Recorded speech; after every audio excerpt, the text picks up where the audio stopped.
Diálogo iniciamos la presentación del evento Peligros de la democracia actual, socialismo revolucionario latinoamericano y posdemocracia europea, a cargo de la doctora Mirla Pérez, directora del Centro de Investigaciones Populares, y la doctora Victoria Tenreiro, secretaria académica y coordinadora del ámbito latinoamericano del Instituto Europeo de Educación para la Cultura Democrática, ECUDEM, de la Universidad Católica de Valencia. Adelante.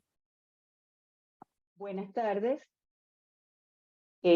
Bueno, en nombre del Centro de Investigaciones Populares, también queremos incorporar en nuestra bienvenida a Giroscopio, Circurve, ECUDEM, Universidad de Valencia, Universidad Central de Venezuela. Juntos estamos muy contentos y les damos la bienvenida a este ciclo de diálogo sobre los peligros de la democracia.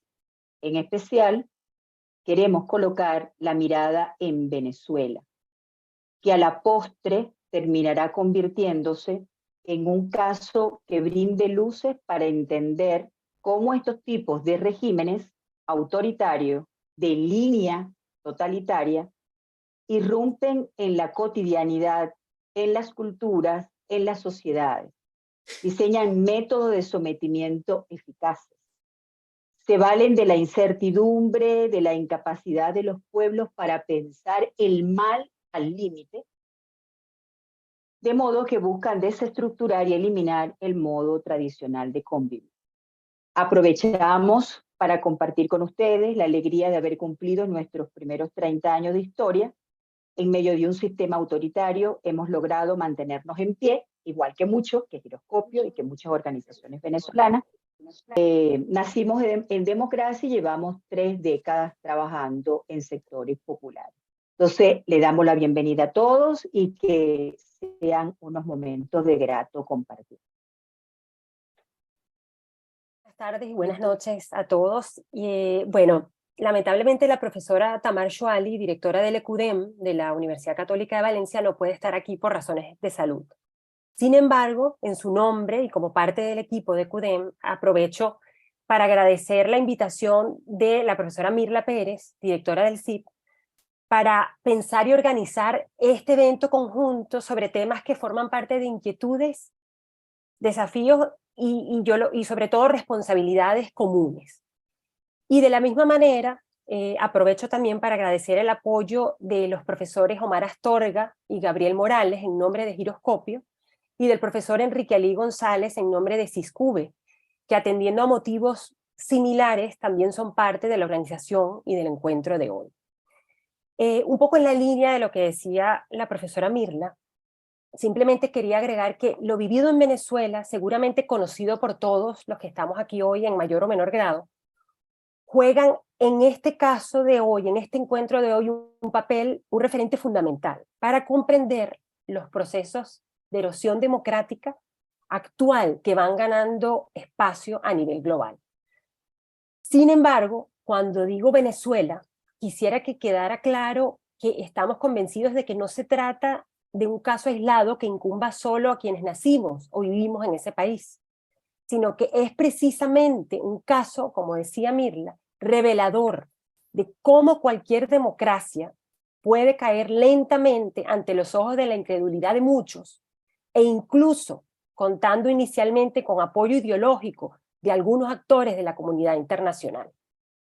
Hay que recordar que el caso venezolano no siempre fue claramente identificado como un proceso no democrático, pero fue allí donde se instaló, ante la decepción de muchos que lo miraban con buenos ojos y el perjuicio directo de tantos otros que lo sufrieron y lo siguen sufriendo.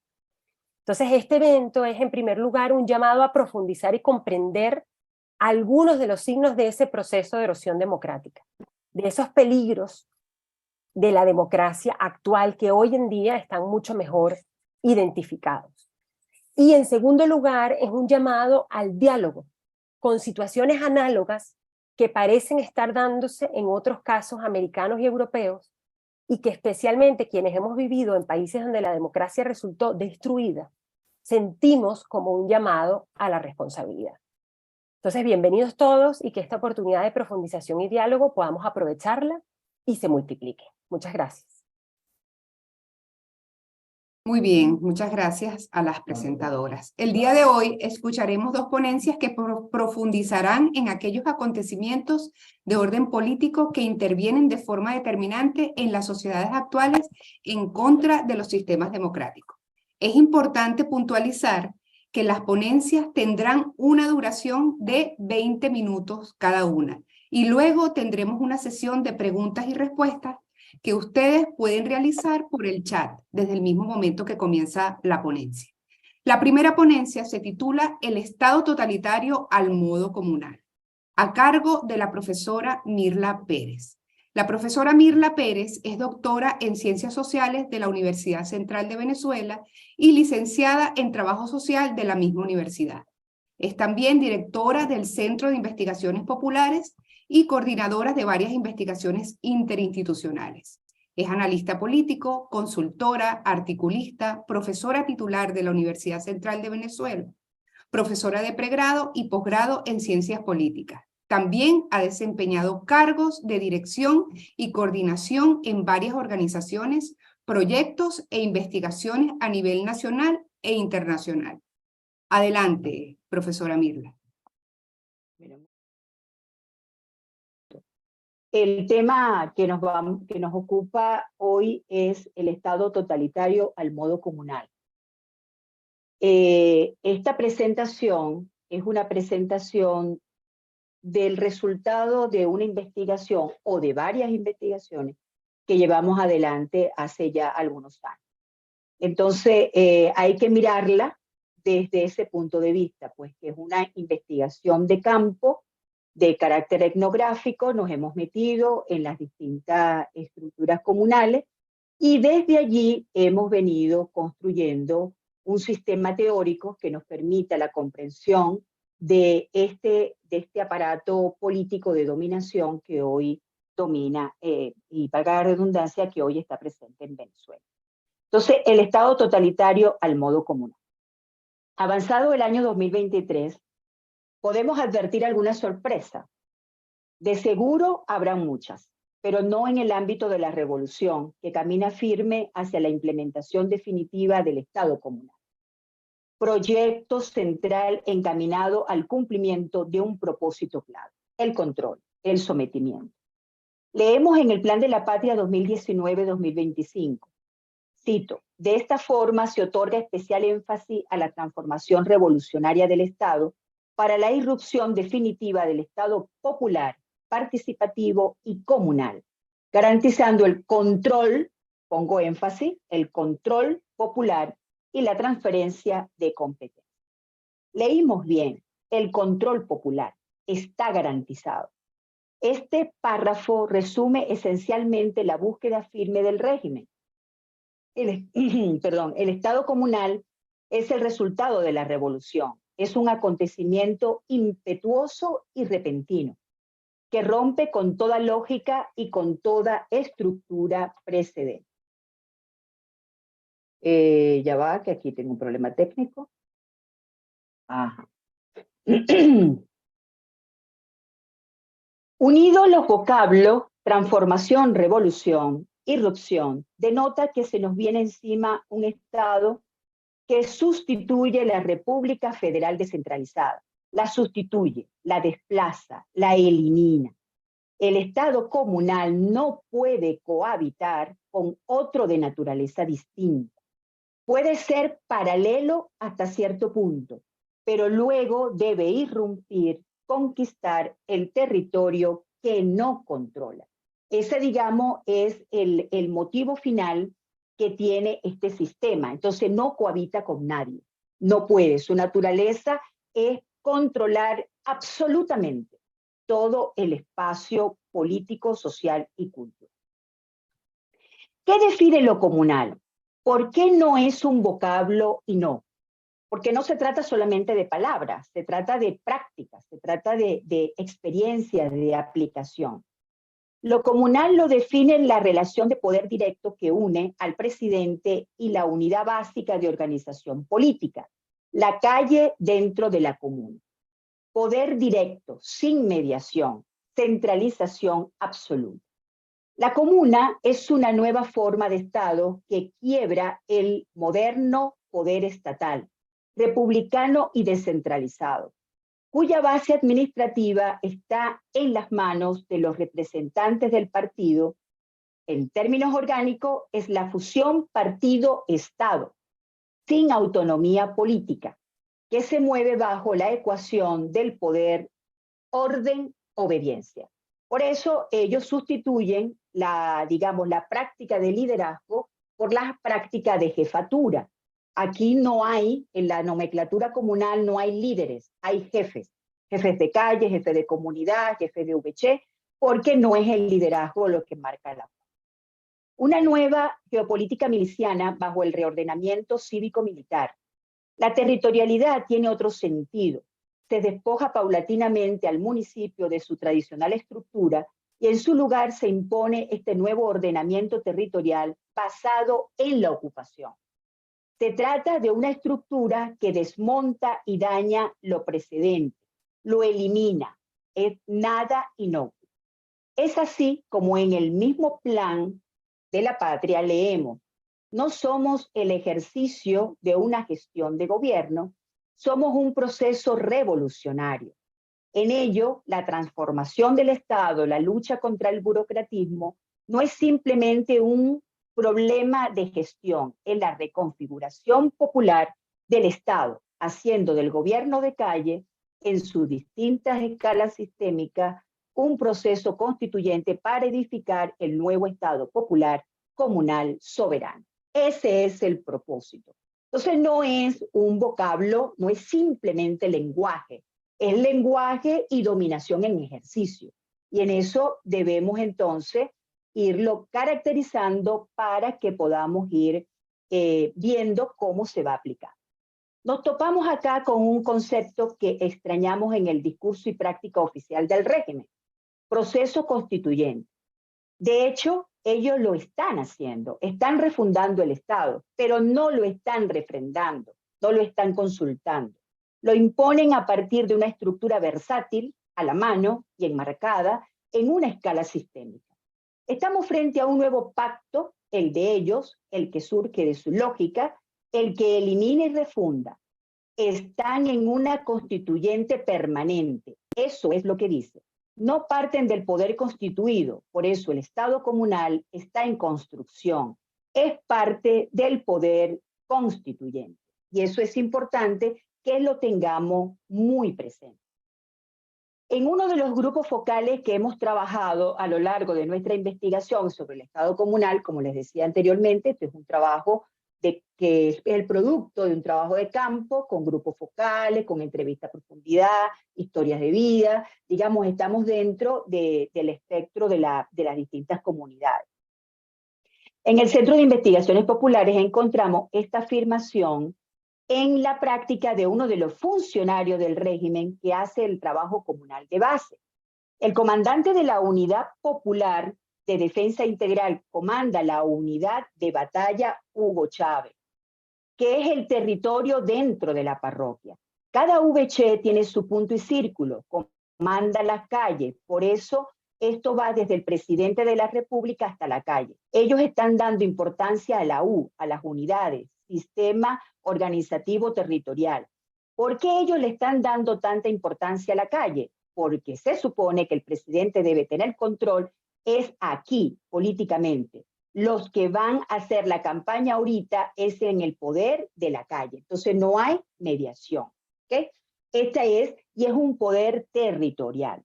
Aparece nuevamente la palabra control, control popular de las calles, unido a los tres vocablos precedentes: transformación, revolución, irrupción, fijan un camino hacia la consolidación del Estado comunal. Entonces las VC y todas estas estructuras no son simplemente nomenclaturas, son estructuras que tienen territorialidad, y la territorialidad tiene una manera de mandar, de ejercer el mandato y de ejercer el poder, que son las salas de batalla. Por otro lado, así como han instalado de facto el proceso constituyente en la calle, tienen un mecanismo expedito para refrendar sus planes y caminos. Las elecciones, veámoslo desde el jefe de calle. Las elecciones son un instrumento comunal que les permite a ellos mantenerse. Pero en todas las instancias, aquí viene una cita, pero en todas las instancias hay un APC, agitación, propaganda y comunicación. Ahorita ese es el que va a roncar el mambo, ahorita en las elecciones, porque no va a haber concentración. Entonces yo desde arriba, desde aquí, desde el presidente le dice al de agitación y propaganda, mira, tuitéame esta vaina y da esta información. Y desde ahí va para abajo, en forma de cascada. Sale la información hasta la calle. Esto es parte de la escala sistémica. Por cada calle hay un tipo de estos y por cada calle debe haber un técnico electoral. Podemos ser lo que sea, pero lo que sí sabemos es ganar elecciones.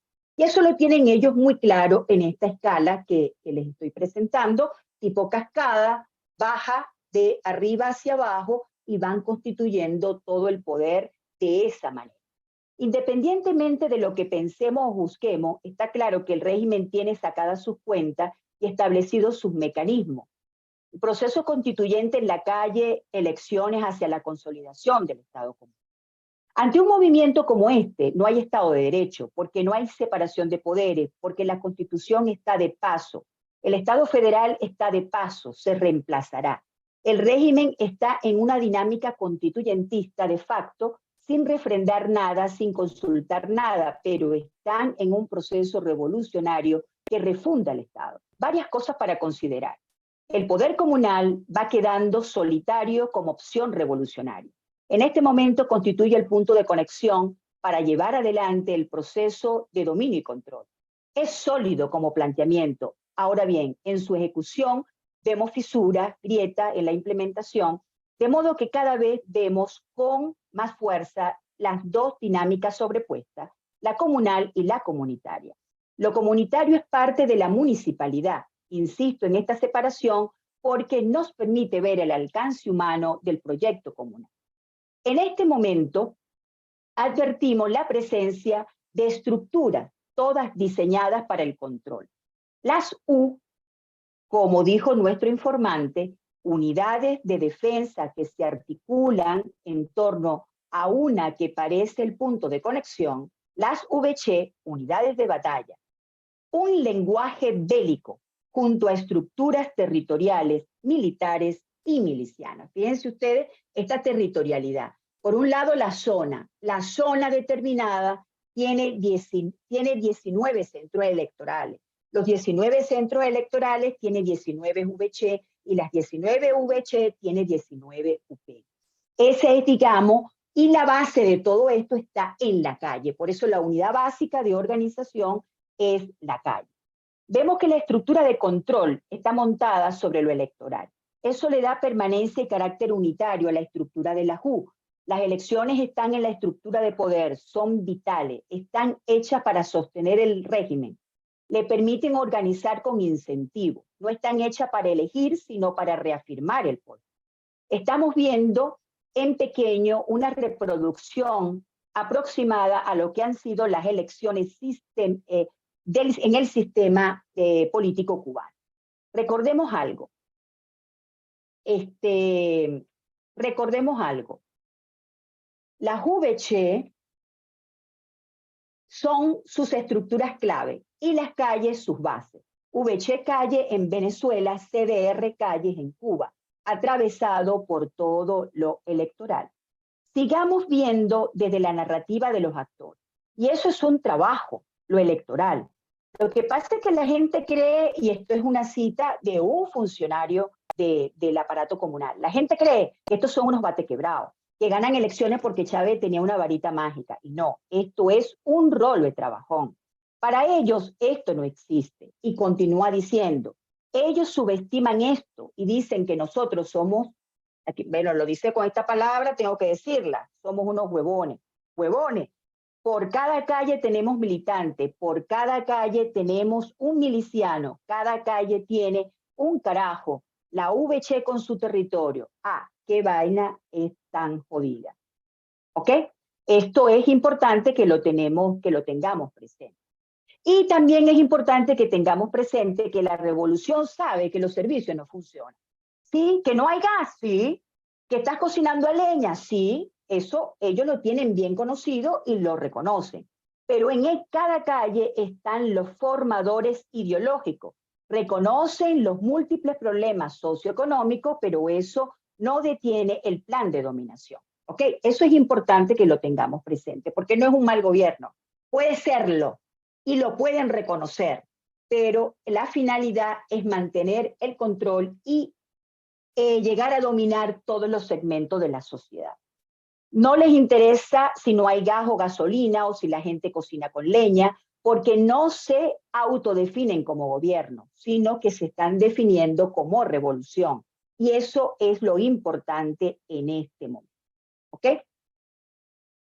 Por otro lado, tenemos el adoctrinamiento y la dominación. Es importante tener presente que adoctrinar es eliminar la libertad, impedir el pensamiento autónomo, anular la comprensión. Se trata de conducir la introducción por los rieles preestablecidos, vía que se recorren con gringola, sin inculcar ideas y creencias, sin contar con la elección del otro.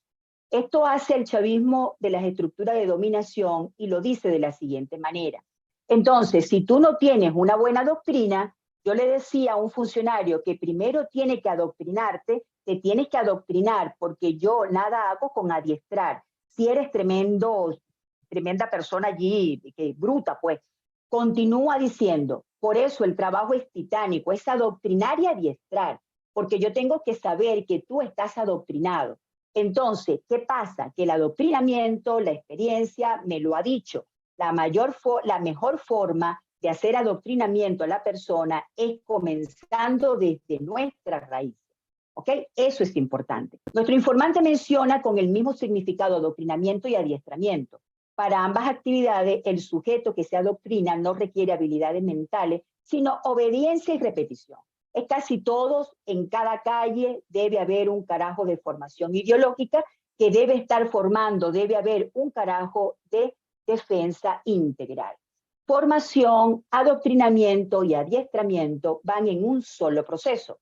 La revolución encaminada a consolidar la tiranía bajo el ropaje del Estado comunal requiere obediencia, no libertad. Requiere sujetos que sigan la doctrina. El adoctrinamiento es un proceso de corrupción del sentido, de la libertad y de la comprensión que nos ubica en la vida vivida, en su historia, en su humana determinación. Es un acto contra la humanidad, no tanto por los contenidos que transmite, sino por el bloqueo mismo de la libertad. No es lo que se dice, sino el acto mismo de decirlo, o aún peor, el impulso ético que lleva a la eliminación de la libertad y del sujeto mismo. ¿Ok? Esto es importante que lo tengamos claro porque el adoctrinamiento es una de las bases fundamentales de los sistemas totalitarios.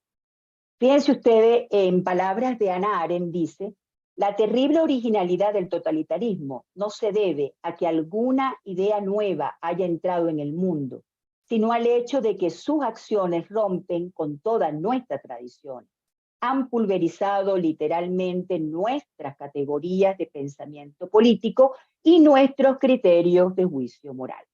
Podemos ver a lo largo de toda esta historia y a partir de todo este trabajo, que además está presentado aquí de modo muy sucinto, muy resumido, son años de trabajo, podemos ver precisamente que puede no haber novedad en los conceptos. En donde hay novedad es en la manera como lidian estos conceptos y cómo lidia esta razón con las culturas con las que tiene que enfrentarse. Entonces, cada uno de los países representa para el totalitarismo un desafío, porque implica meterse en el tejido societal, en el tejido comunitario para romperlo por dentro. Romperlo, dominarlo y someterlo, digamos, a la razón la razón última que va a determinar la nueva historia que comienza a construirse a partir de este modelo. En Venezuela estamos en este punto esencial de ruptura. El régimen está en el camino de eliminar todas las referencias políticas y consolidar el establecimiento del nuevo Estado comunal. Insisto en esta idea porque es vital comprender hacia dónde lleva. Y para cerrar, todavía no logran implementar ni obligar los mecanismos de adoctrinamiento y anulación absoluta de la tradición y la cultura. Cierro con una afirmación que hiciera el periodista Arroyo Gil a propósito de una entrevista a Alejandro Moreno el año 2017. Y decía lo siguiente: la madre es el alfa y el omega de esta sociedad. Este lo dice un externo, no lo decimos desde el Centro de Investigaciones. Es una afirmación que hace Arroyo Gil bien interesante. La madre es el alfa y el omega de esta sociedad. De ahí un rasgo que lo caracteriza todo, la convivencialidad, que a la postre resultó un obstáculo formidable que le ha impedido al chavismo destruir por completo a la sociedad venezolana.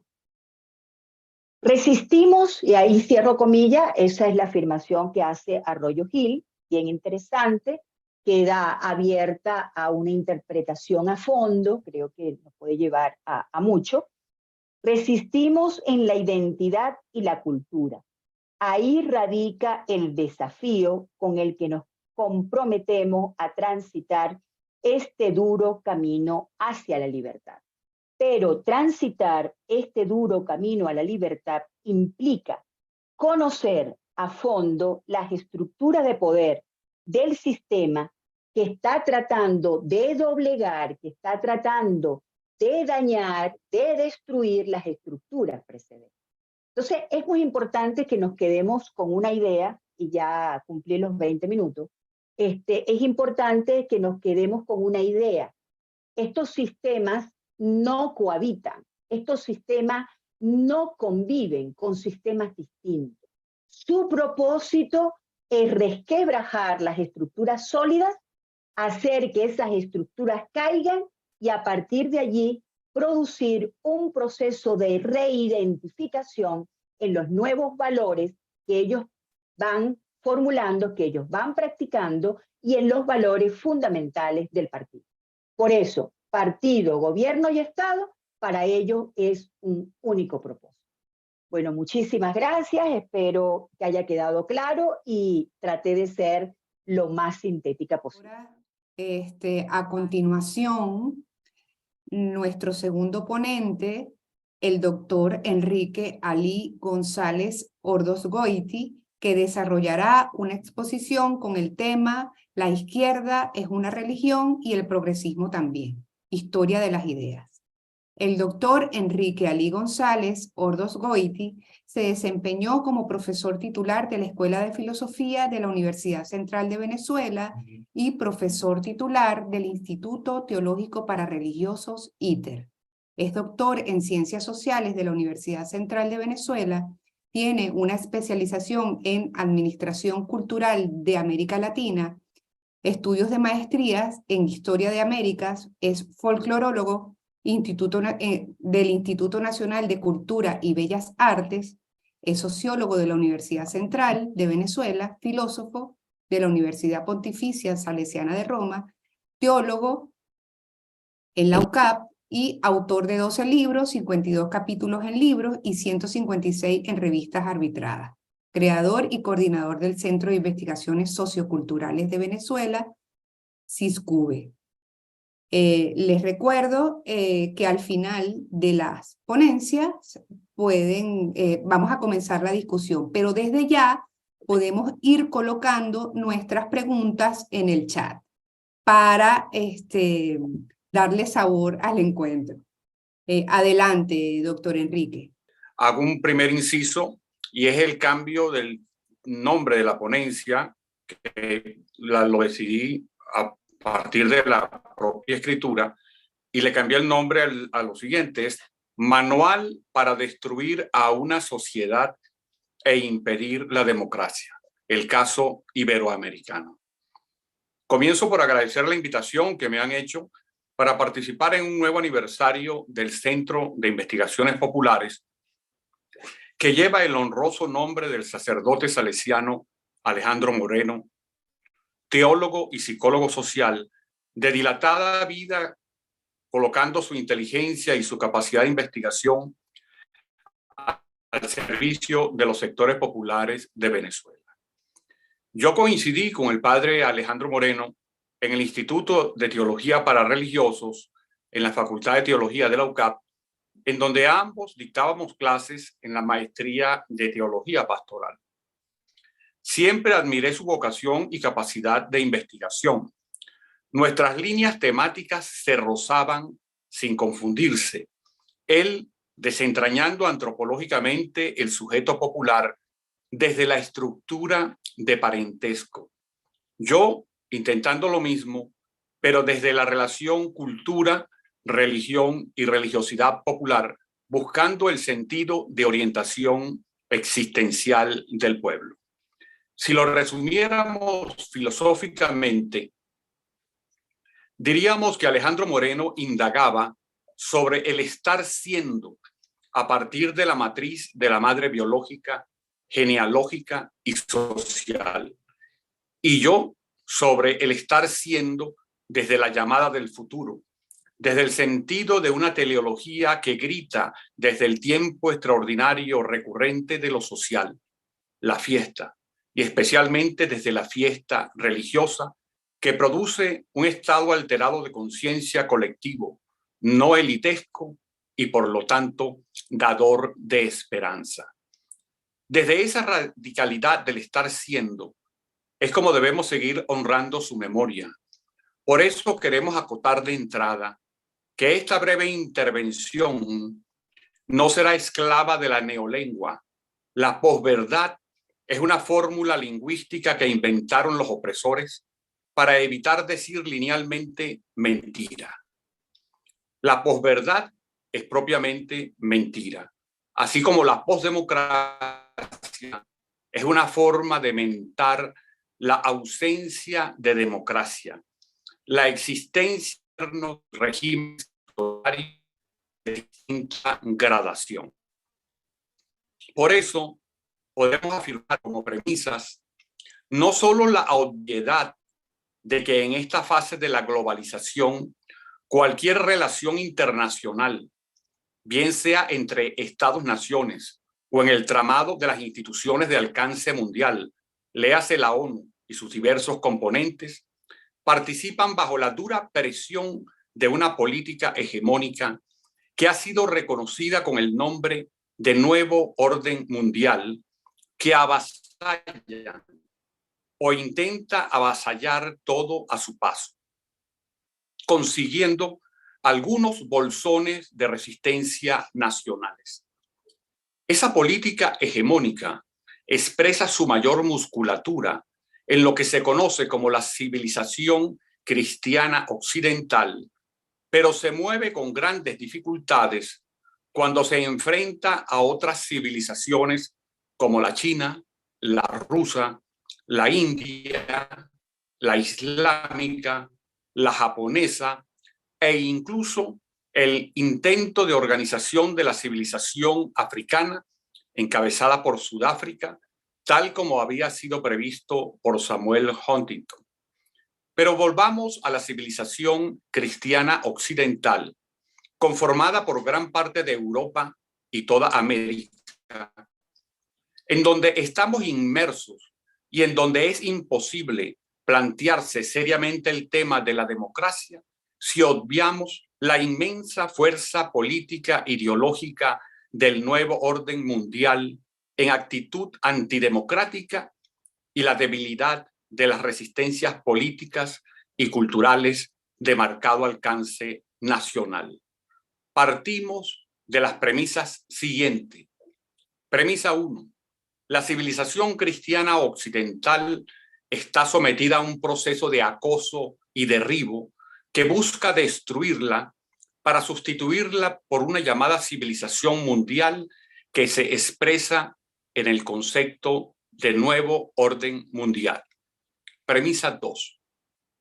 Dicha civilización mundial tiende a desarrollar los máximos niveles de autoritarismo encaminados al totalitarismo y está decidida a aplicar la reducción de la población mundial basada en el grito profético del neomalthusianismo sobre la escasez de recursos causados por la sobrepoblación, cuyos signos apocalípticos se revelan claramente en la posible hecatombe que será producida por el cambio climático, razones por las cuales ha habido que invocar a los 3 ángeles de la muerte: aborto, eutanasia, eugenesia, al ángel que venció a Babel, el neolengua, al espíritu de Caín que mató a Abel por animalista, no deberá comerse carne, y otros. Premisa 3. La tercera premisa explica lo dicho en la premisa anterior. No es posible entender la ideología del nuevo orden mundial si no entendemos el lenguaje religioso. Y aún más, se trata de un lenguaje religioso sin una teología racional que lo acompaña. Es un lenguaje religioso que se manifiesta permanentemente en un estado alterado de conciencia que dinamita la herencia racional que nos viene de la filosofía griega. Este lenguaje religioso se inspira en las manifestaciones orgiásticas, en la posverdad, en la posracionalidad. Por ejemplo, el ADN y la biología no tienen que ver con el sexo. El feto es un amasijo de células, no es humano todavía. Este lenguaje religioso se inspira en éticas no humanísticas e incluso tendientes a ser transhumanísticas. Hay demasiados viejos en el mundo que consumen muchos recursos. Eutanasia culturalmente obligatoria. No deberían nacer niños defectuosos. Eugenesia activa en contra del síndrome de Down. No seguimos detallando otras características del nuevo orden mundial, pues eso ameritaría otro trabajo. Premisa 4. Ahora entramos de lleno en nuestro ámbito de la América hispana. Comenzamos por la siguiente premisa. Nuestra América hispana o Hispanoamérica está sometida a un proceso de destrucción de la democracia por parte de 2 tenazas, la del orden mundial y la del socialismo comunismo de impronta marxista. Premisa 5. El socialismo comunismo de impronta marxista, léase Foro de San Paulo o Grupo de Puebla, actúa como la fuerza militar del capital financiero internacional. Esta fuerza militar está orientada a crear un régimen de gobierno-estado que a través de la unificación de los poderes ejecutivo, legislativo, judicial, electoral, moral y comunicacional, ejerce un dominio férreo y total sobre la sociedad. Está orientada a crear una alianza formal del régimen con diversas fuerzas irregulares transnacionales, incluyendo la creación de su propio paramilitarismo, con el fin de conseguir importante financiamiento de distintas actividades delictivas transnacionales y de actividades de extorsión locales y regionales que permitan a los sectores dirigentes incorporarse a la plutocracia internacional, ser cooptados fácilmente por las llamadas fuerzas vivas, especialmente en Europa. Esas alianzas les dan beligerancia política a tres tipos de nuevos actores.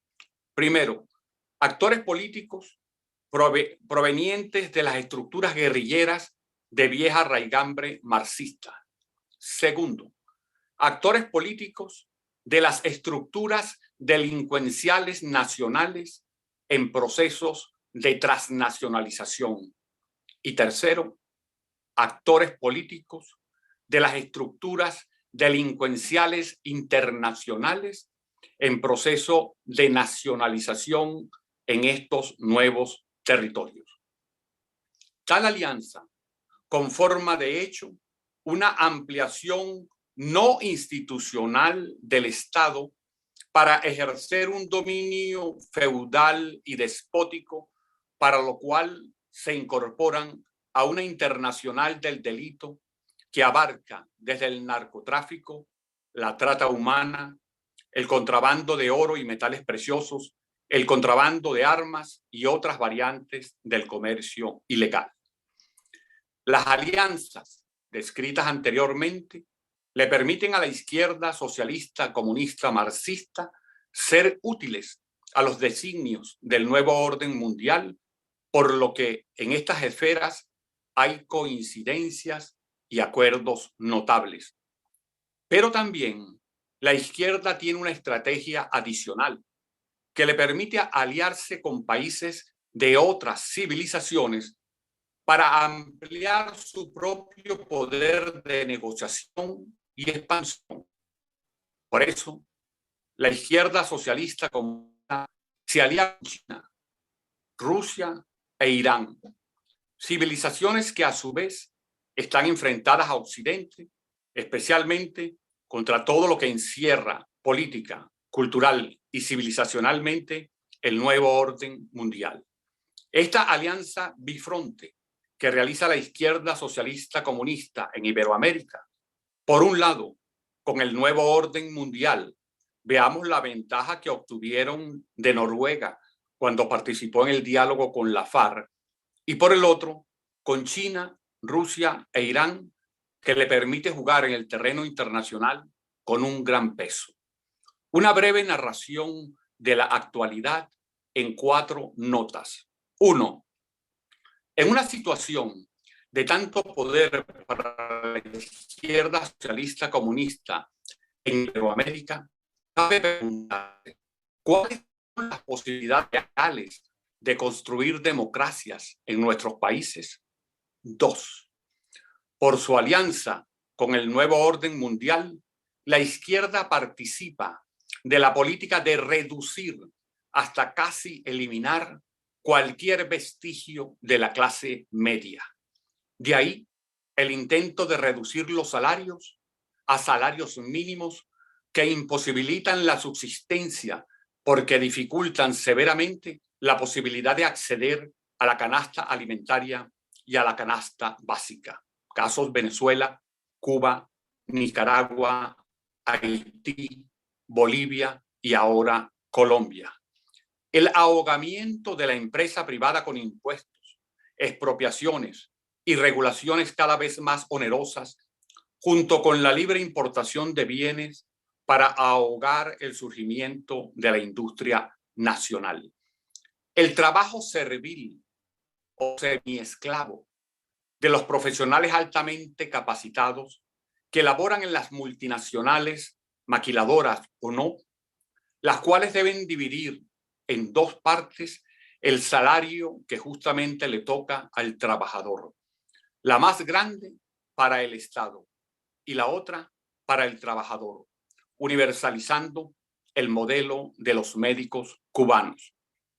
Como parte de esa misma política está el de abultar la nómina del gobierno-estado para que los empleados sean a la misma vez militantes de los partidos políticos en el poder. Adicionalmente, aumentan los subsidios directos, con lo que siguen creciendo los clientes políticos, reserva cautiva en el momento de cualquier elección. Nota 2. Para realizar un control político efectivo de la población, se crean feudos, especialmente al principio, en los sectores geográficos alejados de las grandes ciudades. Y luego, también en los sectores más empobrecidos de las ciudades. Se crean alianzas con el paramilitarismo local para presionar el voto en elecciones y para reprimir física o comunicacionalmente a las expresiones opositoras locales. Tercera nota. Se está gestando una nueva oleada de destrucción de los estados nacionales a través de la aparición de grupos indigenistas radicales que llaman a una nueva reconfiguración de las fronteras nacionales para incluir nuevos países indígenas étnicos, como sucede actualmente en Chile, en Bolivia, Perú y Ecuador. Con esta política podrían tratar de convertir la feudalización en posible secesión, con la trágica repercusión que tales acciones podrían tener en el tablero geopolítico iberoamericano y mundial. Nota 4. En otra línea política, algunos de estos grupos indigenistas radicales de la izquierda socialista comunista se están incorporando a religiones no tradicionales de Iberoamérica para participar de alguna manera en actividades terroristas según la realidad política emanada del Medio Oriente. Política dirigida contra los intereses de Estados Unidos e Israel. Democracia y elecciones. 1. Por todo lo dicho anteriormente, el contexto iberoamericano es actualmente desfavorable para el mantenimiento del sistema democrático. La izquierda socialista comunista ejerce un control de los principales medios de comunicación y de gran parte de la estructura académica universitaria, a tal grado que puede afirmarse que la Claxo y la Flaxo son el aparato académico del Foro de San Paulo, ahora Grupo de Puebla, apoyado por las redes de estudios latinoamericanistas financiadas por las universidades de ideología liberal de los Estados Unidos. Segundo, técnicamente, las elecciones son llevadas a cabo por organismos electorales asociados al Poder Ejecutivo de los países donde gobierna la izquierda, los cuales se muestran opacos al escrutinio público independiente en cuanto al registro electoral permanente, el voto electrónico en manos de compañías acusadas de fraudes imposibles de probar ante la negación de auditorías forenses completas. No es casual que la compañía encargada de las elecciones es la misma que operó en Venezuela, es la misma que operó en los Estados Unidos en las elecciones del 2020 y la misma que ahora el presidente Sánchez de España ha conseguido controlar del gobierno. 3. Las dificultades para el voto libre se dificultan porque los partidos políticos partidarios de los ejecutivos de la izquierda se financian con los recursos y maquinaria del Estado, mientras a los partidos políticos de oposición le dificultan su financiamiento, bien sea a través de leyes explícitas o del chantaje político a los posibles financiadores. Cuarto, además, durante la realización de las campañas, la oposición sufre severos ataques violentos a sus desplazamientos, actos y mitines, destrucción de su propaganda y, en casos extremos, a la eliminación de los mejores candidatos opositores en Venezuela y en Nicaragua. En conclusión, las condiciones actuales de Iberoamérica fortalecen las tendencias antidemocráticas abiertamente autoritarias con innegable vocación totalitaria. Segundo, las elecciones tienen pocas o nulas posibilidades de ser realmente competitivas. Tercero, pero sin embargo, la única posibilidad que tiene Iberoamérica de superar sus niveles de pobreza material, educativa e institucional es a través de la consolidación de un sistema democrático. Y la única vía para crear una democracia es a través de las elecciones. ¿Podremos construir una Iberoamérica democrática algún día? No sé. Muchas gracias. A continuación vamos a comenzar la discusión, la sesión de preguntas y respuestas. Yo voy a leer las preguntas y los ponentes responden. Vamos a comenzar con una pregunta que hace Juan Gil para Mirla. ¿Cómo detenemos o ralentizamos este sistema de dominación a nivel comunal? Es decir, ¿cómo desde nuestras comunidades podemos hacerle frente a estas estructuras para no permitirles que logren su objetivo de dominación? Adelante. Ok, bueno, gracias por acompañarnos esta tarde. Es muy importante este tema. Mire, para ir siendo breves con cada una de las preguntas, no hay, digamos, respuestas unívocas, ni mágicas, ni mucho menos. Ahora bien, hay una noción muy importante dentro de la comunidad que es la noción de vecindad, convivencia y solidaridad. Esas tres nociones que nos acompañan a lo largo de todo el proceso. Entonces, ¿cómo se le hace frente a un sistema de dominación como este? Reforzando la identidad propia, reforzando nuestra manera de ser, reforzando la propia cultura. ¿Ok? Entonces, claro, en la medida que el aparato comunal avanza en el dominio, si la comunidad refuerza esas redes de solidaridad y de vecindad, eso hace que el sistema se tenga que detener. Por otro lado, el acompañamiento político. Evidentemente que el sistema avanza, pero si hay grupos que esta resistencia propia de la cultura, de las comunidades, es acompañada por este grupo político, evidentemente, que puede dar un salto organizativo. Porque lo que estamos viendo en las comunidades es que hay resistencia. No es que las comunidades están sometidas, sí, están, digamos, sometidas al hambre, a presiones económicas cada vez mayores, pero hay una reserva de organización propia, hay, digamos, empeño en enfrentar la situación. Allí es donde los distintos grupos políticos deberían actuar.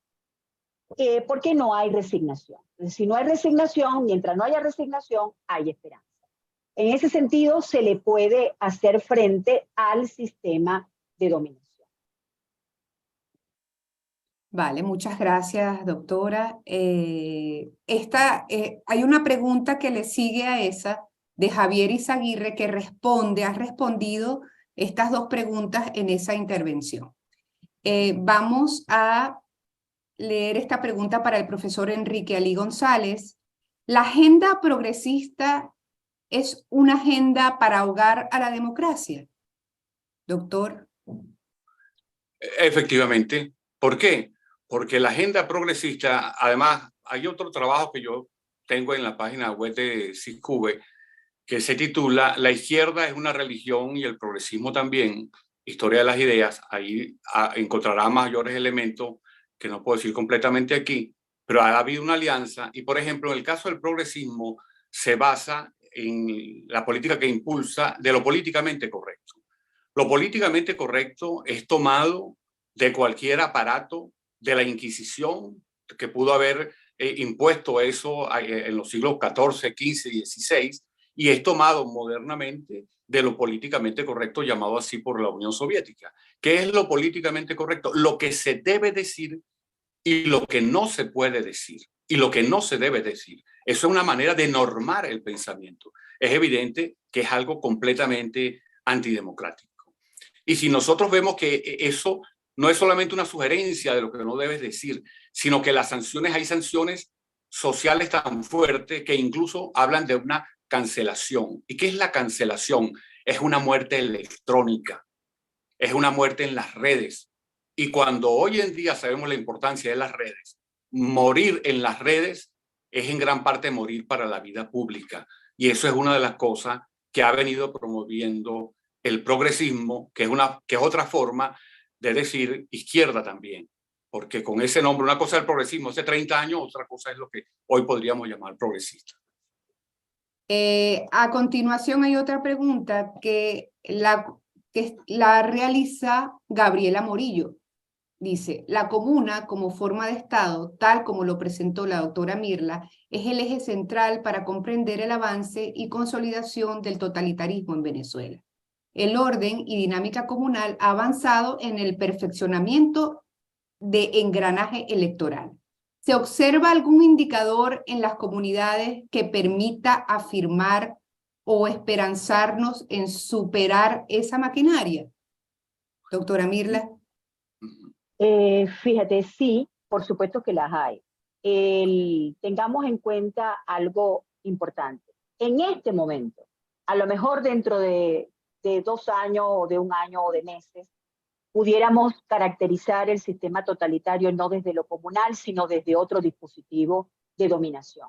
En este momento, el dispositivo de dominación es lo comunal, y desde allí van actuando y van ejerciendo toda esa malla de control y poder, como lo plantea Foucault, ¿no? Porque el poder no está en el dispositivo, sino en la red que lo sostiene.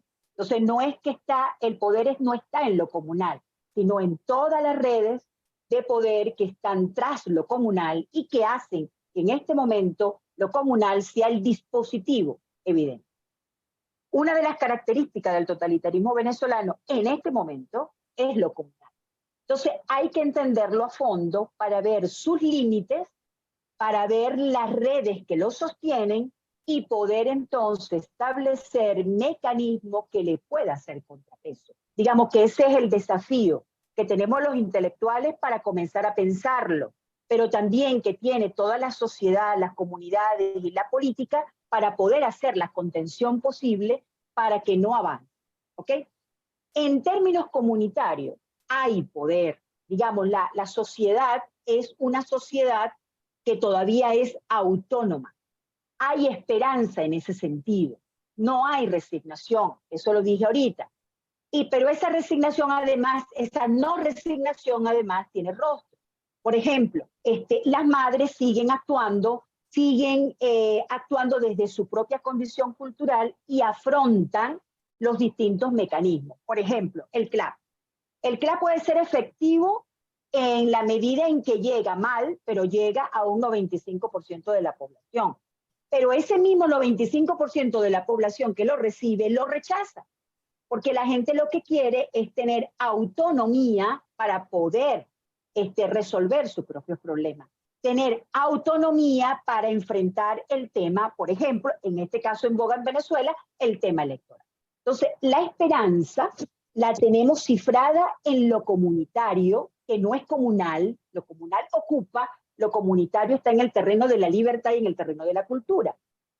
Tenemos eso que está allí, que está funcionando, que a pesar de toda la dominación ejercida sobre él, todavía tiene autonomía. Si hay una intervención política que acompañe el proceso y haga que su manifestación sea más allá de la comunidad local y se pueda establecer una red de comunidad, que ahí es donde radica el poder, se puede enfrentar cualquier otro proceso. Se puede enfrentar tanto el proceso de avance del Estado comunal como se puede enfrentar el proceso electoral, con unas reglas que estén fuera del sistema. Aquí el gran dilema y el gran desafío es ¿qué hacemos? ¿Qué hacemos de modo autónomo? ¿Qué hacemos fuera de la sombra que el Estado y que el sistema de dominación va colocando? ¿Cómo pensamos unas elecciones fuera del sistema electoral oficial? ¿Cómo pensamos una organización comunitaria que no tenga que depender del aparato comunal? Allí es donde está realmente el desafío y creo que ahí es donde radica la esperanza y hay mucha. Lo que pasa es que hay que meterse en las comunidades y actuar desde allí.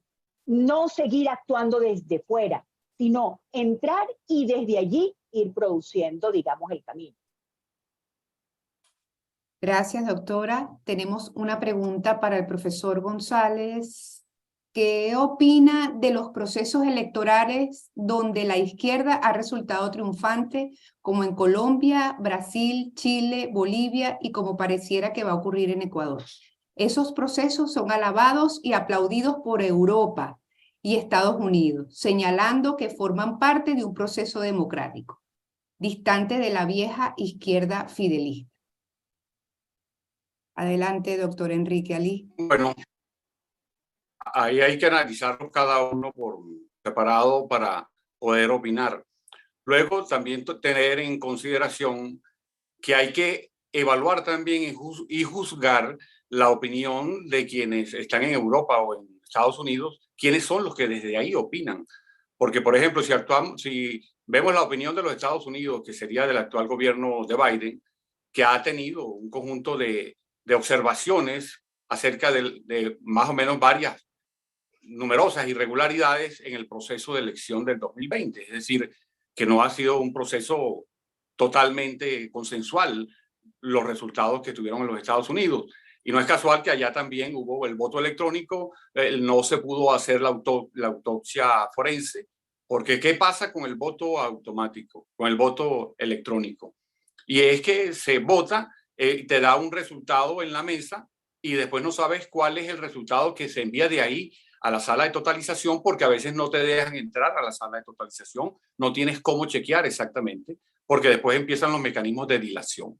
Entonces, en esas situaciones, lo que ha pasado con el voto electrónico, y no es casual que sea la misma compañía en Venezuela, en Estados Unidos y ahora en España, hay serias observaciones acerca de la transparencia de ese voto, acerca del registro electoral, por ejemplo, lo que significó en Estados Unidos el voto por correo, las observaciones que hubo, etcétera, cómo se han ido dando después los resultados por parte.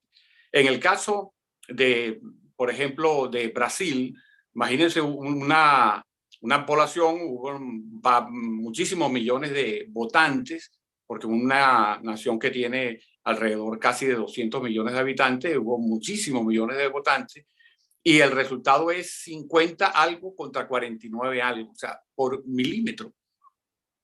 Es realmente algo que pudiera haber sido, y así lo proponían todo lo que fueron luego los movimientos de calle, para que hubiese ese proceso de rectificación o por lo menos de análisis nuevamente de algunas actas, etcétera. Eso no se hizo porque ese movimiento de calle no era un movimiento de calle de izquierda, porque un movimiento de calle de izquierda hubiese hecho, como lo ha hecho en otras ocasiones, como en Perú, etcétera, que tranca todo, incendia y obliga a que la gente haga el recuento.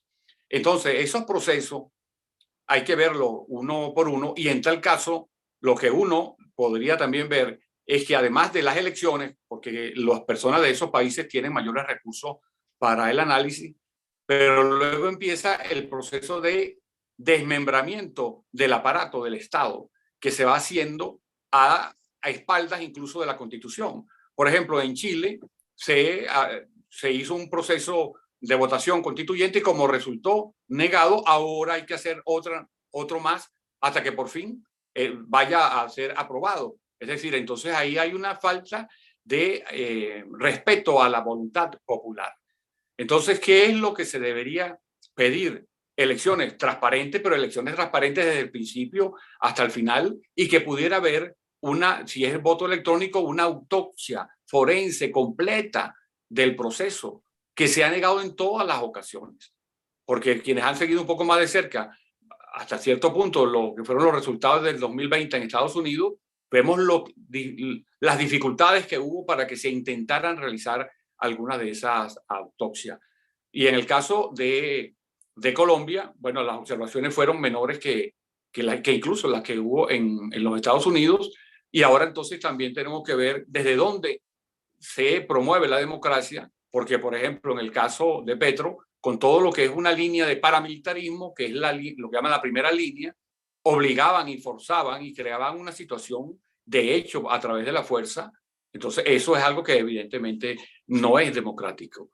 Y lo que pedimos para Venezuela, ahí lo indicamos más o menos en la ponencia, algunas de las cosas que deberían hacerse, porque de todas maneras hay que hacer elecciones, es la única vía para conseguir la democracia, y que entonces en esa lucha por las elecciones deberían tener mínimo, por ejemplo, en el caso nuestro, el acceso al registro electoral. Y hay una cantidad de cosas que no permiten decir que las elecciones en varios de estos países hayan sido transparentes. Gracias, doctor Enrique Ali González. Tenemos una pregunta para la doctora Mirla del profesor Omar Astorga. Para la profesora Mirla, ¿cree usted se podría recuperar la idea de comunidad, no la del Estado comunal, como una base para reconstruir? A ver, se me fue acá. Como una base para reconstruir las bases sociales y políticas del país. ¿No sería esta la vía para que exista un proceso realmente constituyente donde el sujeto fundamental se encuentre en las diversas fuerzas sobre las que ha formado la sociedad venezolana? Adelante, doctora. Sí, claro. Nosotros estamos apelando y en la investigación que vamos desarrollando va apareciendo cada vez con más claridad la diferencia entre comunidad y comuna. La gente identifica la comunidad como lo autorreferencia a la cultura y lo comunal lo está identificando como un espacio de ocupación. El problema es aquí de la política real, o sea, ¿qué está ocurriendo en términos de las prácticas? Y lo que está ocurriendo es que el sistema se va imponiendo. Ellos están haciendo, fíjense que no hay un proceso constituyente en curso. Ellos nombraron hace años una Asamblea Nacional Constituyente que se cayó por su cuenta, pero el ejercicio del poder se está haciendo a partir de poderes, de poderes no constituidos. El Estado comunal no es un poder constituyente, es un poder constituyente, un poder que está siendo elaborado, que está siendo implementado al margen de la Constitución real y al margen, digamos, de las estructuras políticas reales. Entonces, tenemos que hacer mano, tenemos que echar mano de lo comunitario como la única posibilidad de poder construir algo distinto. Yo no diría tanto en el terreno de poder producir un proceso constituyente, que a la postre habrá que hacerlo en algún momento, porque tenemos ahorita un Estado, una situación tan híbrida en la que no podemos determinar qué es realmente lo que hay en Venezuela. Si tenemos un Estado federal descentralizado o si tenemos un Estado comunal centralizado, porque la función, digamos, el norte del Estado comunal es la centralización. Entonces, allí lo primero que hay que hacer es precisamente desestructurar.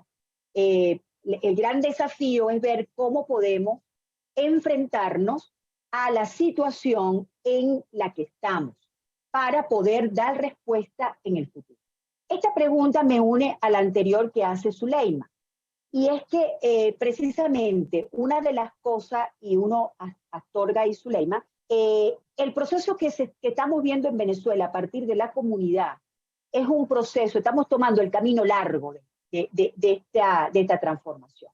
¿Cuál es el camino largo? El camino que va a surgir necesariamente de las fuerzas comunitarias, de la organización cultural, de las organizaciones que están fuera del aparato comunal, pero que no tiene una coordinación. Mientras no haya una coordinación política que vaya levantando puntos de conexión, nodos de relación que lleve a la pequeña comunidad a hacerse una gran comunidad con otras y así ir construyendo un tejido a nivel nacional que tenga el poder de hacerle frente a esta estructura territorial que ocupa, como el Estado comunal, no hay manera de enfrentarlo. Entonces, a la postre, digamos, el mundo de vida popular, la comunidad va a encontrar la salida, va a encontrar vías de poder transformar, de poder resistir frente al sistema. Pero van a ser vías, evidentemente, construidas a largo plazo, con mucho dolor, viendo los efectos que tienen estos sistemas totalitarios sobre la comunidad, sobre la sociedad, va a ser un camino muy penoso. Al menos que realmente dentro de la estructura política, de las estructuras de la sociedad civil, de las organizaciones autónomas, haya un rehabitar, un acompañar estos movimientos que hagan que esta red se haga cada vez mayor y trascienda lo local y comience a hacerse un tejido que nos lleve a un poder nacional, pero pensado en términos de trama, en términos de tejido, en términos de nodos que vayan unificando realmente una fuerza mayor. Gracias, doctora Mirla. Vamos a cerrar con una pregunta para el profesor Enrique Ali, que hay muchas preguntas, no las he leído completas, pero vamos a hacer una pregunta, dos preguntas en una, doctor. Por aquí hay una pregunta que hace: ¿cómo distinguir los derechos humanos de las minorías o sectores vulnerables del proceso de feudalización del que habla? Y pudiéramos engranarla con esta pregunta de Javier Izaguirre. El profesor Enrique, ¿cómo combatir toda la maquinaria comunicacional de este nuevo orden mundial promovido por el socialismo desde la mentira, cuando éste acusa a Occidente capitalista de ser promotores de un nuevo orden mundial económico? Muy buenas ambas preguntas. Realmente son bastante interesantes. Allí hay varias cosas. ¿A qué estamos llamando procesos de feudalización? Por ejemplo, hay pueblos en Táchira, cuando uno habla con las personas de Táchira y le dicen, en tal pueblo manda tal grupo, en tal otro pueblo manda un grupo distinto. Y estamos hablando de un grupo de guerrilleros, en el otro es un grupo de paramilitares, en otro es un grupo de bandas, en otro es un grupo guerrillero autóctono, y dicen tal pueblo es de tal pueblo es de tal. Es decir, hay una feudalización en donde el Estado ha cedido su poder a grupos con los cuales tiene una relación orgánica. Entonces ahí se convierten en feudos. ¿Qué significa al convertirse en feudo? Que los señores feudales que dominan, que es lo que también se conoce en la literatura como los señores de la guerra, en la práctica, son los que determinan cuáles leyes se cumplen, cuáles leyes no, porque las leyes las imponen ellos de acuerdo a su leal entender. O sea, no hay otra. Entonces, dentro de esa feudalización, todas las personas en su distinta diversidad, diversidad sexual, diversidad racial, diversidad religiosa, etcétera, están sometidas a lo que las personas que las están sometiendo, que en este caso son esos señores feudales, decidan qué es lo correcto, qué es lo incorrecto y cuál es la ley. Porque se acaban las leyes universales. Lo que los procesos en sociología a veces llaman la anomia. La anomia no es que no hay leyes. La anomia significa que no hay leyes universales, sino leyes locales. Entonces, los derechos de todo el mundo, los de las distintas minorías y los de todo el mundo en general, pasan a ser algo dependiente exclusivamente de lo que esos señores feudales deciden. Luego, en la otra pregunta acerca de cómo enfrentar todo lo que viene haciendo las distintas versiones del nuevo orden mundial, en el cual coinciden tanto la izquierda progresista, llamada también la izquierda liberal en Estados Unidos, el progresismo, hoy en día se han unificado con ese nombre distintas corrientes, junto con la izquierda socialista comunista normal de siempre, que han hecho que coincidan en muchos casos los intereses. Y para eso basta un ejemplo. Por ejemplo, en Venezuela se habló mucho del Grupo Boston, un Grupo Boston donde había parlamentarios del Partido Demócrata, porque en el caso de Boston es la ciudad que siempre han dirigido el clan Kennedy. Entonces hay parlamentarios del Grupo Boston y había parlamentarios venezolanos. Entre ellos estaba para ese tiempo el diputado Nicolás Maduro, el presidente. Entonces, ¿qué sucede? Cuando uno lo veía sin conocimiento de qué era lo que estaba pasando, uno dice, bueno, Estados Unidos está creando un espacio para el diálogo entre todos. Pero cuando uno lo empieza a ver en profundidad, se da cuenta de los hilos comunicantes, de los vasos comunicantes entre esa ala del Partido Demócrata y cómo influyeron aquí mismo en Venezuela. Por ejemplo, la misión vivienda. ¿De dónde se tomó la idea de la misión vivienda? Esa misión vivienda la tienen desarrollada en Boston desde hace varias décadas y consiste en lo mismo, en que el Estado crea unas viviendas, pero esas viviendas se las presta a alguien para que viva ahí, pero nunca va a ser propietario. Es decir, esa persona, como no es propietaria, puede ser desalojada, como sucede aquí, por cualquier momento, cualquier funcionario, en aquel caso del Partido Demócrata, aquí del partido de gobierno, porque lo que se trata es de que la gente no tenga propiedad, no tenga nada, y al no tener nada se convierte simplemente en un cliente. Aquí tenemos una influencia directa de cómo esa relación entre esa ala del Partido Demócrata, que sería la ala del clan Kennedy, una vinculación directa e influencia en el caso del PSUV. Es decir, que los vasos comunicantes existen, que persiguen, ¿qué es lo que persiguen? ¿Qué es lo que persiguen? Una sociedad encadenada, una sociedad que no tenga libertad de pensamiento, una sociedad donde no exista casi clase media. En Estados Unidos no la pueden destruir por completo, pero aquí sí la han venido destruyendo, porque al tú no tener dinero, sino depender completamente de la limosna que te dé el Estado, ¿cómo vas a tener una opinión propia? Porque solamente tú puedes fundamentar tu opinión si tienes también tú una economía propia que más o menos te sirva para mantener a la familia. Pero cuando te quitan eso, tú simplemente eres un cliente del Estado, eres un peón para cumplir los objetivos que el Estado crea. Y por eso no es casual que en el caso del Partido Demócrata, que por cierto quiero recordar que el Partido Demócrata fue quien creó el Ku Klux Klan, el que perseguía a los negros y a los católicos. Eso fue el Partido Demócrata. Esa idea de dominar a los negros, hoy en día, ¿cómo se visualiza? Convirtiéndolos en clientes. Es lo mismo que aquí, quieren el pueblo, pero convertirlo completamente en cliente. Ante eso, solamente yo simplemente citaría al Evangelio de Juan, que dice, solo la verdad nos hará libre. Y hay que decir la verdad por todos los medios que nosotros podamos. Ya que los medios hegemónicos no dan acceso a esto, hay que seguir creando medios y afortunadamente las redes permiten respirar. Muchas gracias, doctor Enrique Ali González. Es interesante los dos temas porque hay una particularidad en ellos, es decir, las dos reflexiones se encuentran directamente con una práctica. El Estado comunal se está practicando, es decir, no es una investigación que está surgiendo de una idea o de algo que llama la atención porque es un deseo personal, sino que tiene que ver con lo que está pasando en la realidad.